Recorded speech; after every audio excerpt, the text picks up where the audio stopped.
guys, Chef Katrina here, and today in this video we're going to go over the purpose of your blog part 2. If you guys watched the first video, we kind of discussed the first purpose of putting together your blog. I have a lot of people that want to get into blogging, but they just feel like they just put something out there and they're like, oh, I'm just going to blog. But you really want to make sure you have a purpose with your blog. You want to make sure that there's a reason behind what you're doing. I know that sounds crazy, but when you go online and you go to Google, don't you have, a search for a purpose, right? So maybe you're looking up a recipe, maybe you're looking how to do affiliate marketing, so make sure you have a purpose with your blog. And so today we're going to discuss the second part of this, which is the part of authority. Let me grab my local market. So we're going to do this right. We're going to do authority, okay? I'm going to spell this wrong, so I'm looking down. Sorry. All right, so creating authority. This is the second purpose to your blog. And what you're doing when you create authority is you're letting people know that you have some knowledge, that you have some resources, that you've done some studying, that you've kind of figured out this whole process to whatever your blog's about, okay? So you want to create this authority. And how do you create authority? Does it just come naturally? Are you born that way? No, there's a couple of things you got to do when you claim authority. Even being, a chef in the kitchen, you still have to claim the kitchen to some extent. Kind of have to own your own stations, show that you can cook. Same thing kind of applies when you're putting together your blog. You want to claim your authority, okay? So claim it. Say, yes, this is what I do. This is what I'm good at.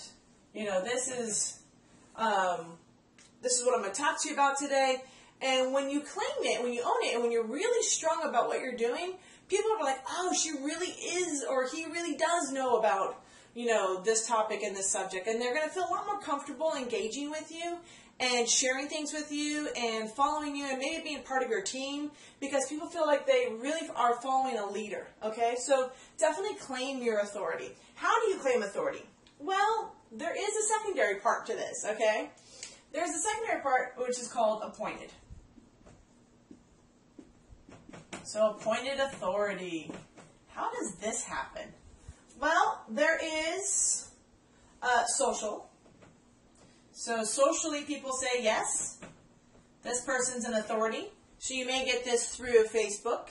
You may get this through Twitter. You may get this through being outside of everything. If you're doing outside network marketing, if you're going to live events, you can also create this social piece here. So socially, you've been appointed as an authority in this subject. Happens all the time. You start talking about something and things come out and all of a sudden you're an authority in it. Being a chef, getting to the role of chef made me an authority in cooking. It was a process. So just like anything else, this is going to be a little bit of a process. Then there's also reputation. So reputation or legend. I'm going to spell this wrong completely. Legend. So they're legendary. They are knowing everything about this. Their reputation says that they're an authority in this subject. So this piece also plays into it. So when you put together your blog, sometimes you want to be as natural and as forthcoming as you are. So if you're a doctor, a lawyer, or an accountant, or anything like that, that's a cool thing. I mean, that's just embrace it and just play with it. Same thing I kind of did as being a chef. I create and teach all the time on how to make recipes and cook really awesome food. And then I've transcended that or transferred that into being an authority on blogging and teaching people how to create the perfect recipe for doing their blog. So this all, again, when you do social, reputation, this all leads back to like, which was, oops, I'm going to totally erase that right now, which leads back to like, which we discussed in the first video. So this all kind of comes around when you put together your blog. There really is a purpose behind it. There is a real sense of putting something out there because people are looking for you. They're looking for your information. They're looking at it from your point of view. Everyone goes, well, there's like so many things out there or somebody's already doing that. And I've got a great example for you because I had this wonderful conversation with somebody. I asked them, I said, well, how many cookbooks are on the shelves when you go to the bookstore? And they're like, oh, man, there's like tons of them. I said, and are they all different from each other? And they're like, well, yeah, they're all different. I said, no. There's not a single book that's different from anybody else's. It's all recipes. It's all food put together. Sometimes it's a one ingredient change that makes that recipe different from somebody else's.